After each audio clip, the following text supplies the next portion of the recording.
నమస్తే. ప్రస్తుతం మనం పెద్దంబర్పేటలోని కోయడ్ గ్రామంలో ఏదైతే ఒక 5 రోజుల క్రితం ఒక దారుణమైన ఘటన చోటు చేసుకుంది.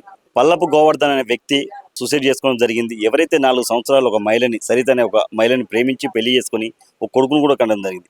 కానీ అతనికి కాదని చెప్పి అతన్ని మోసం చేసి అతను వదిలేసి ఏరే పెళ్లి చేసుకోవడానికి సిద్ధమైందని చెప్పి ఏరో పెళ్లి చేసుకోవడం కూడా జరిగింది. ఆ మనస్తాపంతో అతను డిప్రెషన్లోకి వెళ్ళి సూసైడ్ చేసుకోవడం జరిగింది. ఆ ఇంటికి వచ్చాము ఈరోజు వాళ్ళ ఫాదర్ మనతో పాటు మాట్లాడించే ప్రయత్నం చేద్దాం. బాబాయ్, అసలు ఏం జరిగింది బాబాయ్? ఇప్పుడు మీ అబ్బాయి గోవర్ధన్ అనే వ్యక్తికి 4 సంవత్సరాల క్రితం పెళ్లి అయింది. ఆల్రెడీ కొడుకు కూడా ఉన్నారని చెప్పి చెప్తారు. అతను చనిపోవడానికి కారణం ఏంటి అసలు? మీకు ఎప్పుడు తెలిసింది పెళ్లి చేసుకున్నాను? మొత్తం వీడియో ద్వారా తెలిసింది. అందులో సెల్ పెట్టిండు, అందులో పెట్టినా వీడియో మొత్తం మీద రాసి పెట్టినా అన్నాడు. అది తీసినాకనే ఈ అన్ని బయట పడదు. అప్పటిదాకా ఏ తెలియదు మాకు. అందులో రికార్డింగ్ చేసి పెడితే అది తీసి పెడితే అంతా తెలిసిపోయింది. అప్పటిదాకా ఏది తెలియలేదు మాకు, ఏ విషయం కూడా తెలియదు. మా డ్యూటీ పోతుండే కదా, నా కొడుకు పోయి వస్తుండే కదా, క్యాబ్ ఉంది కదా, ఇప్పుడు పోయి వస్తున్నాడు. సరే ఇక ఇదే పోతున్నా అంటే అక్కడ జరిగింది, అక్కడ ఏం చేస్తుందో అది కలిసింది కాబట్టి అక్కడ మళ్ళీ ఏం జరిపించిందో నాకు తెలియదు, ఏ విషయం తెలియదు. ఇప్పుడు మీ అబ్బాయి పెళ్లి చేసుకున్న విషయం ఓన్లీ ఇప్పుడు చనిపోయినప్పుడే తెలిసింది కానీ అంతకుముందు మీకు తెలియదు. ఇలా సెల్లకెళ్ళి తీసినప్పుడే ఫోటోలు పెట్టిర్రు, పిల్లగాని పెట్టిర్రు, వాళ్ళు ఏ ఉన్నారు అన్ని అప్పుడు దొరికినాయి. అప్పటిదాకా మాకు ఇసంటి తెలియలేదు, ఏ ముచ్చట గానీ కూడా తెలియలేదు. ఇప్పుడు ఎవరైతే ఆ అమ్మాయి సరిత అనే అమ్మాయి మీ అబ్బాయితో పాటు మీ ఫాదర్ చనిపోయినప్పుడు కూడా ఇక్కడ రావడం జరిగింది.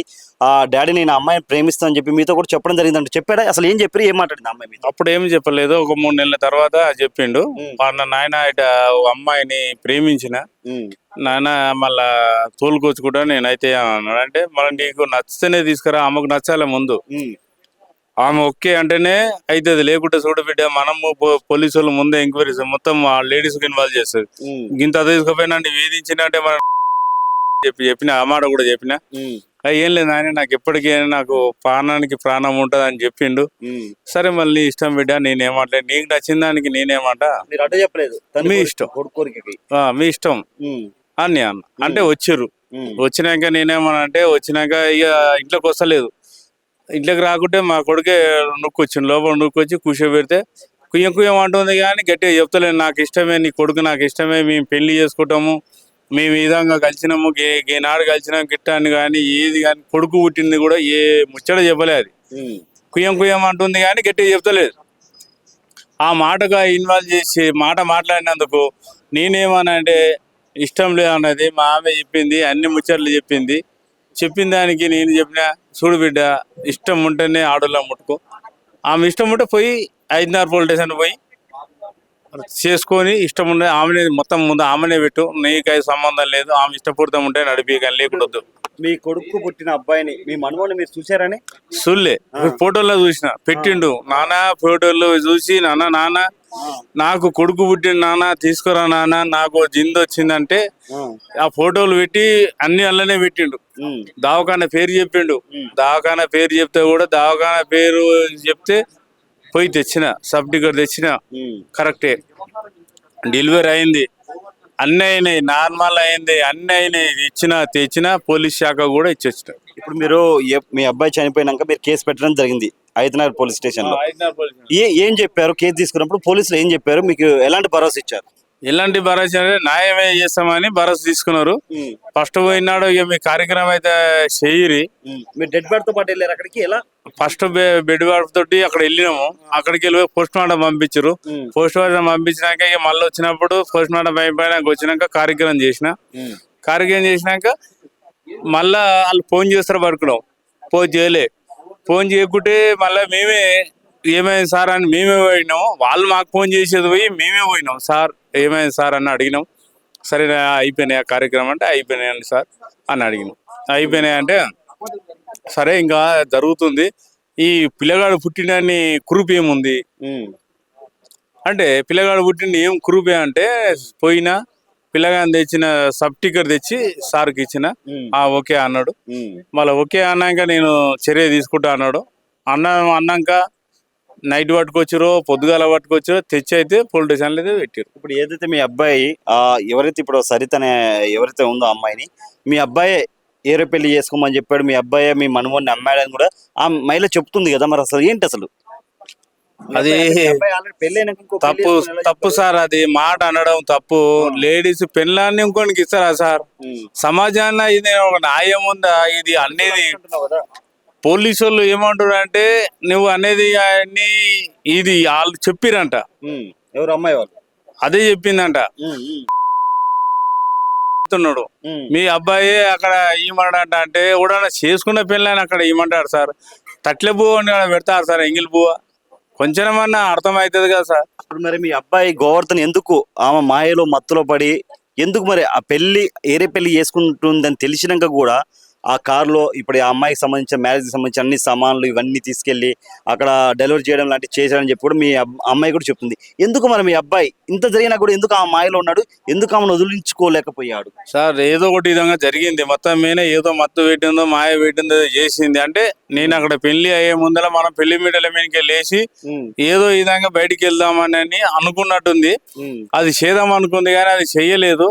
సాధారణంగా నా కొడుకుని ఇబ్బంది పెట్టింది, అది తాళు కట్టించుకుంది. ఏమంటారు పోలీసులు, ఏం చెప్తారు ఇవాళ మీరు పోలీస్ స్టేషన్? పోలీసు పోతే ఏమంటారు, సరే జరిగిన పిటిషన్ కేసు వేయాలి, అదే వేయాలి, అరేంజ్ చేయాలంటే అది చెప్తుంది. నేను చేయలేదని సపోర్ట్ కూడా ఉంటే ఎట్టవుతుంది? నువ్వు ఏదైనా ఒకటి చర్య గట్టే తీసుకుంటే కదా చెప్పేది. అది చెప్పదు ఉంది ఈడియోలో. ఎవరైనా సరే చనిపోయే ముందు ఎవరు అబద్ధం ఆడరు. చనిపోయే ముందు ఎవరైనా సరే, ఇప్పుడు ఒక మనిషిని చనిపోతూ ఒక మనిషిని బదనం చేయాలని ఎవరు అనుకోరు. చనిపోయే ముందు అతను ఏదైతే వీడియో రికార్డ్ చేశాడో ఆ వీడియోనే ఆల్మోస్ట్ ప్రూఫ్ ఉంది. మరి పోలీసు వాళ్ళు ప్రూఫ్లు ఏమైనా ఎలా అంటారు అసలు? ఎలా అంటారు అంటే ఆమె గట్ట అంటుంది, నువ్వు గిట్ట అంటున్నావు అంటే సార్ పెట్టినా కదా సార్, అన్ని పెట్టినా కదా నేను, నా కొడుకు సాక్ష్యం అన్ని ఆడ పెట్టినా. ఇది ఏదో అది ఏమి చేస్తుందో మళ్ళీ ఏం కథనో అని నేను అన్నా. దానికి అంటే ఏమంటారు అంటే అయ్యా మా భార్య బయట గిట్ట వెళ్ళి పోతుంది, ఇంకా ఇంటికి వెళ్ళి తీసుకోపోతారు. పొయ్యిరు, ఉరికిరు, పట్టుకొని కొట్టబోయారు. కొట్టబోతే ఏం కూడా కేసు వేసినాక అంటే మా కడుపు ఎంత మసులుతుందో మాకేరు కాదు. ఎంజాయ్ తిరుగుతుందంటే మేము కూలగొట్టుకొని 18 ఏళ్ళ 28 ఏళ్ళ కొడుకుని ఓడగొట్టుకొని మాకు గోస అనేది ఏంది అనేది నీకు ఒక దెబ్బ సగలేదని అంటే నా కొడుకు ఎంత తల్లడియొచ్చు, ఎంత ఇబ్బంది పడచ్చు నా కొడుకు. కొడుకు మీద కూడా అలా కుటుంబంతో దాడి చేయించిన చుట్టాలతో చెప్తుంది. అది అయింది. అలా పెద్ద అయిన కొడుకులని చిన్న అయిన కొడుకులని కూడా చేసిందంట. కొట్టించింది ఇష్టం లేక నన్ను తారస పెడుతున్నా అని చెప్పి కొట్టిపించింది. ఇష్టం లేదు మరి ఎట్లా పెళ్లి చేసుకుంది మీ ఊరిని లవ్ చేసి? అదే అంటున్నా, 4 ఏళ్ళ నుంచి ఎట్ట చేసుకుంది, ఎట్ట వండుకుంది, ఎట్ట కన్నది పిల్లని. ఏ విధంగా చేసిన దవాఖానలకు పోయి నా కొడుకుదే సైన్ పెట్టి పల్లపు సరితాన్ని పెట్టి ఎట్ట పెట్టుకునేవే? నా గోత్రం నువ్వేట మోస్తున్నవే? వాళ్ళకు పోలీసుల్లో కూడా తెలియాలి మేము పెట్టినామని. ఇప్పుడు నీకు పెళ్లి కాకముందుకే నువ్వు పిల్లగానవు అంటే నాకు సంబంధం లేదంటే ఇలా గోత్రం కాసి పుస్తకట్టక ముందుకే వాళ్ళ గోత్రం, నా గోత్రం మోసింది, ఎట్టకు మోస్తున్నావు నువ్వు? మరి ఇప్పుడు మీకు చివరిగా మీకు ఎలాంటి న్యాయం జరగాలి? మీరు ఇప్పుడు మరి పోలీస్ శాఖనే కానీ లేదంటే రేవంత్ రెడ్డి గారిని, మన రాష్ట్రానికి ముఖ్యమంత్రి రేవంత్ రెడ్డి గారిని మీరు ఏం కోరుకుంటారు? మీకు ఎలా న్యాయం కావాలనుకుంటారు? రేవంత్ రెడ్డి సార్ను కూడా ఏంటంటే కోరుకునేది ఏంటంటే ఆ సార్ను కూడా ఇప్పుడు లా అండ్ ఆర్డర్ హోంశాఖ ఆయన చేతిలో ఉంది. సార్ని ఏమంటున్నా దయచేసి ఇషంటి వాళ్ళని ఉండనీక, ఇషంటి వాళ్ళని లేడీస్ చేసి ఇషంటి వాళ్ళు ఎంతో మంది బలైపోతారు కాబట్టి ఆ బలి అనేది కొద్దిగా ఆపాలని ఆ సార్ని అడుగుతున్నా, వేడుకుంటున్నా. నా సార్ను కూడా మళ్ళీ ఏమనుకుంటున్నా అంటే నా మనమడు ఎక్కడున్నా పోలీస్ శాఖని ఎంక్వైరీ చేసి నా మనమని నాకు తెచ్చిమని కోరుకుంటున్నా. మీ మనమోని మీకు తీసుకొచ్చిస్తే మీ కొడుకు రూపంలో మీ మనమోని చూసుకుంటారా? 100% సాదుకుంటా. ఏదైనా సరే అడగబెట్టుకున్నా నా కొడుకు రూపాన్ని మళ్ళా జన్మ పోయి మళ్ళా జన్మ వచ్చిందని నేను కోరుకుంటా, సాదుకుంటా నా పిల్లగాన్ని. ఇప్పుడు ఎవరైతే గోవర్ధన్ గారి తల్లిదండ్రులు ఫాదర్ కూడా ఏం చెప్తున్నారంటే, నా కొడుకు పుట్టిన కొడుకు ఎవరైతే నా మనవడు ఉండో ఆ మనవడు ఎక్కడుండో ఎంక్వైరీ చేసి ఆ మనవడిని తీసుకొచ్చి మాకు ఒప్పచెప్పండి. నా కొడుకు లేని లోటుని మేము ఆ మనవడి రూపంలో, నా కొడుకు రూపంలో చూసుకుంటాము, మేము పెంచుకుంటామని చెప్పి చెప్తున్నారు. మరి పోలీసు ఏదైతే మన ఆదిత్యనగర్ పోలీస్ శాఖ ఏదైతే పోలీసు డిపార్ట్మెంట్ ఉందో కొంచెం ఎంక్వైరీ చేసి ఆ బాబు ఎక్కడుండో కనుక్కొని ఆ బాబుని తీసుకొచ్చి ఫ్యామిలీకి ఒప్పచెప్పండి. అలాగే ఎవరైతే గోవర్ధన్ చనిపోయే ముందు ఈడే కాల్ రికార్డ్ చేయడం జరిగింది, ఆ ఈడియోలో ప్రూఫ్స్ ఎవిడెన్స్ అన్నీ ఉన్నాయని చెప్పాడు. మరి ఈ కుటుంబం ఎందుకంటే కష్టపడి రోజు వాళ్ళు కూలి చేసుకొని బతికే కుటుంబం, ఒక రోజు కష్టపడితే 500 కూలి వచ్చేవాళ్ళు, బండలు కొట్టే ఫ్యామిలీలు, ఒడ్డెర ఫ్యామిలీ. మరి ఈ ఫ్యామిలీకి నిజంగా అండగా ఉండాలి ప్రభుత్వం, ఈ ఫ్యామిలీని ఆదుకోవాలి. ఎందుకంటే కొడుకుని 28 సంవత్సరాలు కని పెంచి పెద్ద చేసి ఈ కొడుకు మాకు ఆసరగా ఉంటాడు, ఈ కొడుకు మా కష్టాలు తీస్తాడు, మాకు అండగా ఉంటాడని చెప్పి అనుకున్న కొడుకు ఈ రోజు లేడని వీళ్ళు చాలా దుఃఖంలో ఉన్నారు. ఇది నిజంగా వీళ్ళ దుఃఖాన్ని మనం ఎవరు తీర్చలేం. ఈ కుటుంబాన్ని మనం ఎవరు ఓదార్చు తప్ప అంతకంటే ఎక్కువ ఏం చేయలేం. పోలీస్ శాఖ ఇప్పటికైనా సరే ఈ ఫ్యామిలీకి న్యాయం చేయండి. నిజంగా ఎవరైతే ఇప్పుడు ఆ సరిత అనే వ్యక్తి ఉందో, ఎవరైతే ఆ మహిళ ఉందో, నిజంగా తప్పు చేస్తే 100% ఆమెకి శిక్ష పడాలి. ఈ ఫ్యామిలీకి ప్రభుత్వాలు అండగా ఉండాలి. ఆ అబ్బాయిని తీసుకొచ్చి ఈ ఫ్యామిలీకి ఒప్పజెప్పాలని చెప్పి నేను మై రిక్వెస్ట్, నేను ప్రభుత్వాన్ని కోరుకుంటున్నా, పోలీస్ శాఖను కోరుకుంటున్నా.